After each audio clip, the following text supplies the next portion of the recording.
Hello and welcome back to SGTV. We are back with Sam Claimant from eVolt Electrical.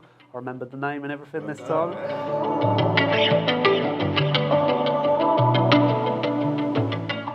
So as I said before, we've had Sam on the show several times talking about various different subjects within the industry. So keep an eye out for those videos on our channel here at SGTV.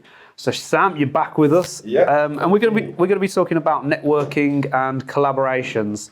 So I mean, first off the bat, do you find you're ever sort of gaining work from networking, not necessarily with other electricians, but other trades? Yeah, I mean, we've recently come into a lot of work with some plumbers that we've sort of met all over the years. I didn't think electricians and plumbers got on. You'd think that, actually. Yeah, no, I'm really close with them, actually. Yeah, you are right, to be fair. It's kind of that bit of rivalry, isn't there? But yeah, no, we started collecting a few of their jobs. One of them's sort of like a one-man band, sort of subcontractor, does his own private work, amongst other things. And the other one's got a really big plumbing sort of construction. I think he sort of does bathroom, kitchen refits and renovations. And we sort of picked up their work through networking and through meeting people via social media or through people that we've met on jobs. You know, you'll step foot on a job. We had one the other day, check a trade customer, and got chatting to the painters that were there who happened to run a summer house business. And they said that they needed an electrician, and off the back of a simple checker trade job, which we look after that client now as well, we've got their work doing some houses. Oh, brilliant. So yeah, so it can be as easy as that sometimes. So, yeah. What sort of work do you get from the plumbers? So from the plumbers, it's mainly kitchens and bathrooms, I'd say, because that's their forte. So they'll churn out quite a few as well, to be fair. We had a phone call yesterday for a small bathroom. The only trouble is when it's a small bathroom and they're a one-man band, they kind of want you to do it there and then. But we find ways. We look after people that look after us, as I said earlier. So it's one of those things. It's really good. It's good to network, put your name out, and sort of meet and greet people, and just be keen to work and just chat. No rivalries between trades. And I think plasterers are the new ones, I think. Oh, really? Yeah. I mean, there's that old thing, like with the domestic side, we first fix, and you know, you cut your cables, you mark them up and you call them in the box and make it easy for the trail to go over, and then you come back and there's no box. Yeah, we hear that one a lot. yeah, exactly. So I'm not naming and shaming anyone, but yeah, I think that's the new rivalry now. Okay. Yeah. Fair enough.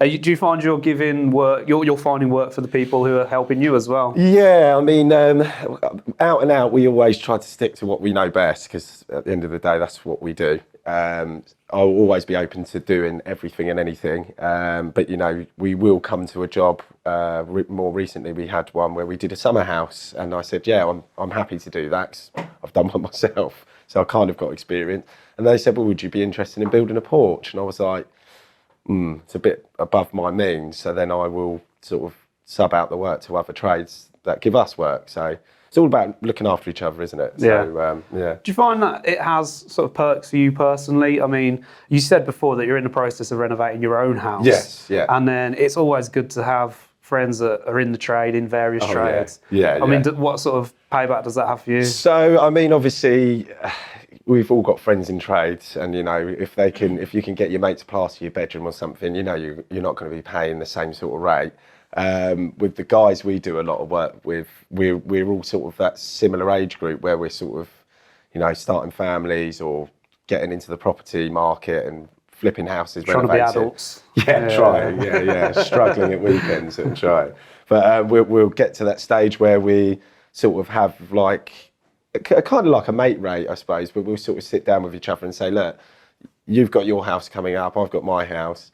Why don't I'll give you my guys, you give me your guys, and we'll just pay each other's day rates or whatever, or we'll agree something going forward. So it's massive perks. It's actually really handy. No freebies though?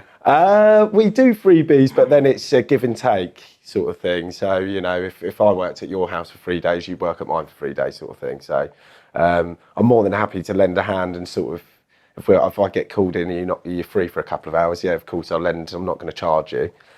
Not everyone, but but you know, you look after people. But yeah, it's give and take, definitely. Yeah, I mean, it always has its advantages, and like you say, if you're doing your house up, the stresses of running your own business or working for someone, and general adult life, and trying to get your house ready for you to live in, having friends and that you can rely on to think, I know I can trust you. I know you'll do a good job. Come in, help me do this. Yeah, exactly, and they go out of the way as well because you're a friend. If it's a customer and you think, I am finished and it's like 4 o'clock or 5 and you think, I've got paperwork and stuff to do, and you think, it's my mate, I'll go help him out. So, they just might do it a bit slower than... Yeah, possibly, possibly. Oh yeah, I've had that one. Yeah. Do you find you're having to sub out much? I mean, or are you finding you're being subbed out more? Or is it a bit... probably, a bit of both really. I mean, if there's a huge job that we get and, it needs a lot more manpower, then obviously we'd sub out work to other electricians and whatnot. We pretty much work as subcontractors, I'd say, first and foremost, because a lot of our clients are builders and construction and plumbers and things like that. So they're getting us the work and we're just going in, and based on that, then we'll either agree a day rate or price per point, and we'll obviously go through them and they'll put their bit on it or whatever they want to do, and that's it. That's how it works. Yeah, exactly. It's all part and parcel, isn't it? So, but yeah, that's mainly what we do, I'd say. We probably subcontract for people. Obviously, we do our own work as well, but the majority is that, which is nice because it means, you haven't got to look for the work as much, which is also great. So, yeah, if it's coming in, then... Yeah, exactly. You can't fault it, can you? No, not at all. Do you find do you think you're ever going to get to the point where, rather than you being subbed out, you can be the one doing more subbing? And I'm not trying to say like you're not there in the pecking order, because it completely depends on your business model, but do you think that model would change for you? What, in a sense of me subbing myself out solely, sorry? I mean, you subbing other people out? What, like other companies, you mean? Sorry, yeah. So, I mean, I'd always be open to it. I haven't been in that situation where I'd be doing that yet, because I've been handing my friends to the customers, because we're busy enough as it is doing what we do. And when it comes to like that porch I was talking about earlier, it's like I could quite easily say, well, can you do that? Give me the price, and then I'll just pass it on. But sometimes I just think, do you know what? It's a lot more ag than it's worth, and they're a good client of mine, and I don't want to take the mick. So just look after them, basically. So I'll just pass it on. I mean, maybe I'm missing a trick. Maybe I'm just being too nice, but I'll probably get into that. But at the minute, I'm just too busy to take that on at the minute. Yeah. So yeah, although it's probably an easy earner, really, isn't it? So. Well, yeah, but like you say, there's no right or way wrong of doing it. But as long as you're not taking the mick, and you know that people you're giving them to are going to look after them. Exactly. Everyone's happy then, aren't exactly. I mean, it's like, you only recommend someone that you'd have work on your own house. I see it. So that's. Do you find there's ever any? I know you've mentioned plasterers and that, but do you find with other trades or other electricians being on site with you is ever issue? Any pros or cons to that? I mean, there's always that situation where you're on site and you've got loads to do and you're in the first fix state, and there's just stuff and people everywhere. And we're like, as everyone does, you've got in with a builder or something, and you agree a cheaper rate because you get all of their work and they can earn off of you.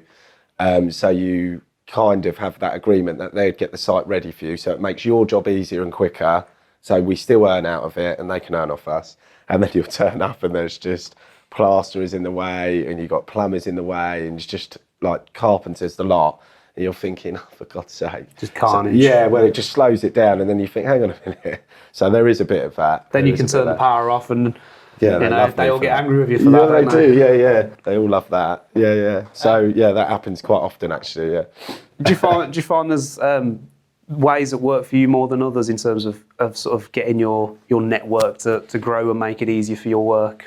I suppose sort of like to make my network grow is just putting yourself out there. Social media is fantastic for networking and getting your name out and getting that reach, because as I've said in earlier episodes, that reach is so important, because they're just people you just wouldn't converse with. And it just takes one of those people to sort of ask you a question, or I did a post recently for a Zappy charger we did, a My Energy one, and someone from London just got in contact with me based on that post, saying that they they offer EV chargers to clients, and they were wanting me to be an installer for them. I would have never have been in touch with that person if I hadn't put this post in, and they didn't send me that message. So I think that is probably the most important sort of source for networking. Yeah. And have you gone with that? Have you gone to pursue I did, that? yeah. So I pursued it. I mean, we went down the line of, it's basically classic, you know, they give you leads and then you pay for the leads. But so at the time I was kind of thinking to myself, it's not really my bag. So I said, you know, we hashed it out and spoke about all the pros and cons, and they kindly gave me 10 free leads, and off the 10 free leads it worked out worth doing. So it was like a trial and error, really. So it's a win-win basically. So, but again, that wouldn't have happened if I hadn't have posted something on social media. Getting yourself out there, getting out your comfort zone. It's all about, yeah. What about trade shows? Do you find they're good for, I mean, not just for looking at other manufacturers and tools and things like that, but for actually you interacting with other electricians? We went to one recently, the Alex in Ali Pali, mainly because we're just a sucker for tools, and we knew the Milwaukee stand was up there, so we went up there with loaded pockets and come back broke with boxes. But it was good. It was really nice because you see all of these electricians that you've been following on social media and stuff, and it's quite nice to actually see them in person, like real life. Do you know what I mean? And everyone's sort of socialising and talking to each other, and yeah, it's nice. I think it's good, actually. It's really good. Do you find that ever brings about work for you, or is it mainly just for sort of, on a personal and professional level, seeing what other people are doing? Yeah, I think personal and professional level for myself, but I think probably some others. I know there's a group of girls that are all in the electrical industry, and they're all really big on social media, and they're doing a great job, and they all sort of talk to each other, and they've like teamed up, and I'm 100% certain of it that they will give each other work and look after each other, which is amazing. It's great to see, yeah. It is amazing, yeah, it's incredible actually. And a few of them we saw there and stuff. So it's great actually. It is really good for stuff. It's like good that. to see more women out there doing it. Yeah, amazing. Yeah, it is. Yeah. You go back a fair few years for whatever reasons, it weren't as common, but now you see more women on different sites, different trades. It's great to see. It is. It's amazing. Yeah. It is really good, actually. Yeah. Do you find do you ever use any of the sort of social network platforms, not for drumming up work and getting your name out there, but just for sort of building a bit of a community in yourself and being able to think, oh, I saw that person's done this kind of install, you know, I could maybe pick their brains a bit. Always, all the time, yeah. More recently, so with LED plastering profile lights, which I'm sure everyone's seeing at the minute. We've been lucky enough to get on a job where the guy's gone crazy with it and done some wicked designs and stuff, and it looks amazing. But if you haven't worked with it before, there's certain tips and tricks you do for the install that you wouldn't know, that no one would tell you, sort of thing. So I think M3 Electrical is massive for that. He's got a social media platform, and it's incredible some of the stuff he does, and some other guys. And we'll just talk to each other and just say, just a quick question, mate. How do you do this? Is there any tips for that? It's amazing. And some of them are fantastic. Some of them get back to you and they're really helpful. Some people just give you a thumbs up or whatever. But, you know, I know everyone's busy and doing their own thing, but it does help. And then off the back of me now doing our ones that we've recently posted on our social media platform, now knowing the tips I've been told, and people are coming to me and saying, how do you do that? And I'll say, well, funny enough, so he's passing the butt of information, really. But it makes you feel good, though, doesn't it? It does, it does. You take the credit for it, but it's not me. It was all me. It was, well, I'll wear that. So yeah, it's really handy, and just any technical information, any tricks, tips of installation, it's really handy. You wouldn't know. You wouldn't know, and you wouldn't have the opportunity to work with that person installing it at the time to go, I've never known that. Do you think you'd rely on that more so than perhaps maybe looking up some on YouTube? Because as brilliant as YouTube is, you're obviously going to get people doing things wrong, and then people could pick that up and try their own hand at it. But and then the trolls come out. Yeah, obviously. Yeah, I mean, YouTube's amazing as well for things like that. I mean, I know a lot of us have probably family members that say, oh, I've changed the plug socket or something, and you think, oh my God, like, you're right. They're like, yeah, well, I've looked on YouTube at a how-to video. You're thinking, oh, I still want to check it just in case. So there's freedom of information, but I think with going to someone trusted and having that technical sort of background where you can actually ask for advice is great. I think it's really good. Yeah. Slightly different question here, Yeah. but do you think, obviously we're hopefully out of COVID and all that, malarkey fingers now. crossed. But do you think that's changed the way trades and especially electricians work now? Or do you think we're sort of back to normal? I think personally, from my perspective, that we are back to normal. I mean, when it all hit off, we were having a conversation earlier about it. It was kind of one of those things where it affected everything. Obviously, the whole industry, manufacturing, something simple, just going around to someone's house. You couldn't. And then the whole furlough scheme, and people were forced to close, and it just affected everything. And then it got to the stage where we were like, what are we going to do? We either register ourselves or furlough ourselves, close the business, but then we still got people that were, wanted us to work and could work in a COVID-free environment, stuff like that. So it was all about just forcing ourselves to go into an uncomfortable, unknown area, and then finding out actually it was okay. And then it got better and better. And obviously now we're in a situation, I feel like we've gone back to normal. So for me, I think now going forward, it's fingers crossed stays the same, but it's normal, yeah. Do you think it's changed the way people sort of prepare themselves just generally as well? Because no one saw that coming, and what happened with businesses and everything. And obviously, especially if you're running your own business, you're going to have some sort of element of maybe a backup pot or something to tick you over if times get tough. It's definitely two things have come from it. I think is one of them for me was exactly that, was budgeting and saving and putting that little bit extra into like a savings account just in case. Because before, like you say, no one was to know that was going to happen. And when it happened, it was like panic and meltdown. It's like, are we going to lose the business? And what's going to happen with us? Are we, no one knew if they were going to keep their houses and things. It was real panic and pandemonium. So I think going forward now, it's sort of taught me to just prepare for the unknown.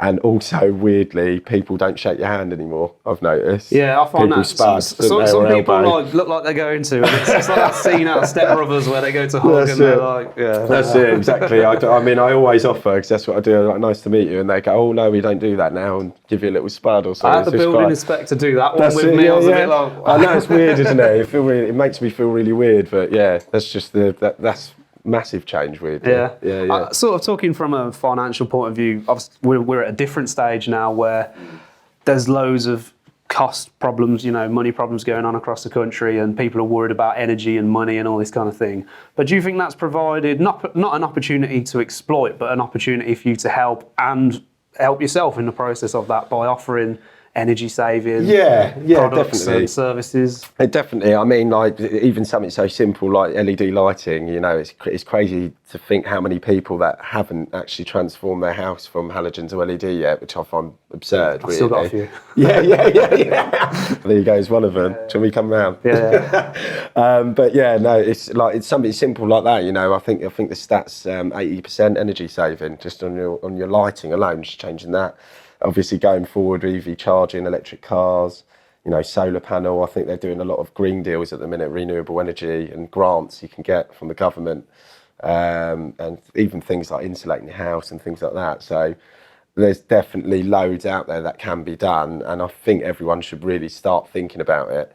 For me, with my house at the minute, I'm thinking about potentially putting solar panels in a house battery.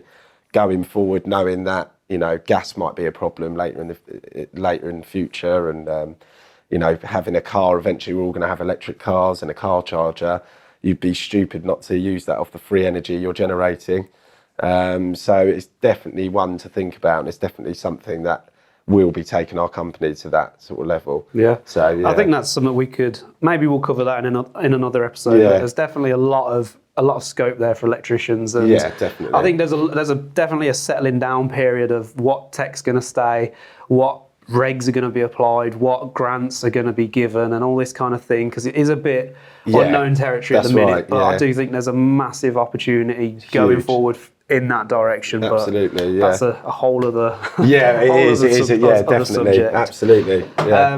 One thing I wanted to ask before we conclude this episode, though, is if there are electricians out there who perhaps are keeping to themselves and, you know, think, oh, I want to sort of build relationships with other trades in my area. How best to sort of go about starting that? My best advice is just is talk to people, put yourself out there, and don't be afraid to get battered back either, because it's quite a daring thing to take yourself out of your comfort zone and, you know, approach people on like the social media pages. I mean, I'm guilty of doing it recently to a really great, fantastic sort of construction company. They're building these amazing new homes, and I will hound them.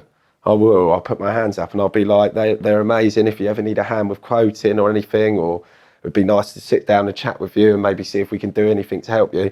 Wholesalers do it, why can't we? Do you know what I mean? Like, it's all about winning business. You've got to put yourself out there to do it, knock on doors, and, you know, you don't necessarily have to annoy people, but ask. If you don't ask, you won't get anything. And you might get 3 no's in a row, and then you might get a yes. And well, that's it, exactly. That's a step in the right direction, isn't it? Yeah, exactly. So, yeah, just get yourself out there and just be bolshy, push yourself out there and just tell them what you can offer. Show them why they should be using you. So... Brilliant. Yeah. All right then, Sam. Thank you for joining us once again. Please make sure you like, subscribe, hit the notification button, and follow Sam as well. He's on Instagram. Where can the audience follow you? At @evo_electrical_limited. I love making him do that because he keeps forgetting. He keeps forgetting. Right then. Yeah, anyway, thank you all for watching. Please make sure you check out our other videos with Sam, and we'll see you next time.